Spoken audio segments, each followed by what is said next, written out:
कौशल का विकास करने के लिए उपाय। ठीक है, अब कक्षा में कथन कौशल, बालक में कथन कौशल का विकास करने के लिए कौन कौन से उपाय किए जाने चाहिए वो तो सबसे पहला जो उपाय है वो है संस्कृत में निर्देश देना। हमेशा जो विद्यालय में जो भी निर्देश दिए जाते हैं, जो भी आदेश जारी किए जाते हैं या जो भी सूचनाएं होती है वो कैसी होनी चाहिए, संस्कृत में दी जानी चाहिए। ठीक है, दूसरा है संस्कृत में ही प्रश्न पूछना। एक कथन कौशल का विकास के लिए सबसे दूसरा जो उपाय किया जाना चाहिए भाई, तो किस माध्यम से बच्चे जो है वो सुने। तो देखो सबसे पहली चीज है संस्कृत में प्रश्न, यानी कि कोई भी चीज एक अध्यापक द्वारा जो विषय वस्तु से संबंधित जो भी प्रश्न किया जाता है वो भी क्या है, उससे भी बालक क्या है, अगर आप प्रश्न करोगे तो बच्चा क्या करेगा, उससे संबंधित जवाब देगा, उत्तर देगा। तो इससे क्या होगा, एक शिक्षक द्वारा प्रश्न किया जाना और बालक द्वारा उत्तर दिया जाना, इसी से क्या होगा, उसमें बोलने की जो क्षमता है उसका विकास होगा। ठीक है, तो इसी प्रकार से कक्षा में प्रश्न किए जाने चाहिए।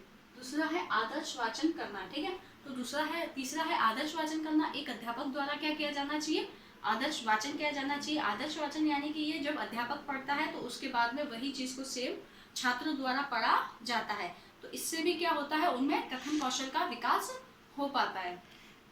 फिर है अनुकरण वाचन। ठीक है, तो अनुकरण वाचन जो है, जिसमें क्या होता है कि कक्षा के अंतर्गत एक अध्यापक द्वारा यह आदेश दिया जाता है कि जो छात्र है वो क्या करेंगे, अपने मतलब कथन करेंगे, मतलब वो भी पढ़ेंगे। तो एक तरीके से इससे भी क्या होता है कि वो कथन कर पाते हैं, सबके सामने बोल पाते हैं। ठीक है, तो अनुकरण से भी क्या होगा, उनमें कथन कौशल का विकास हो सकेगा, क्योंकि वो सबके बीच में क्या है, समूह के बीच में बोलने की जो शक्ति है उसका विकास कर पाएंगे। जब कक्षा में अगर उनको डेली पाठ पढ़ने के लिए खड़ा किया जाएगा सबके बीच में, तो क्या है, वो समूह में खड़े होकर क्या है, बोल सकेंगे। तो फिर इसके बाद में आ जाता है उच्चारण संशोधन। ठीक है, उच्चारण का भी संशोधन किया जाएगा। जब बालक कक्षा के अंतर्गत अनुकरण वाचन करेगा, जब विषय वस्तु को बोलेगा, तो उस विषय वस्तु का अनुकरण करते समय उसके अंतर्गत जितनी भी अशुद्धियां होगी उच्चारण की, ठीक है, जिन शब्दों का उच्चारण करते समय उसमें कठिनाइयां होगी या जो भी अशुद्धियां होगी उसका भी संशोधन किया जा सकेगा। क्योंकि जब तक बच्चा अपनी कथन करेगा नहीं, बोलेगा नहीं, तब तक उसकी अशुद्धियों का एक अध्यापक को पता नहीं चल पाएगा, और जब तक उसकी अशुद्धियों का पता नहीं चलेगा तब तक उसका संशोधन नहीं किया जा सकता।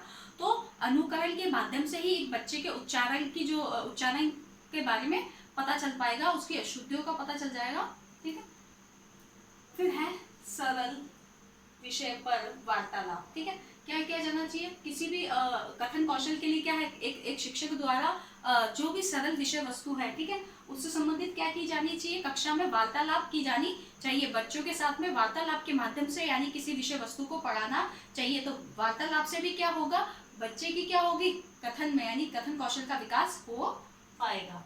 फिर है चित्र पर प्रश्न पूछना।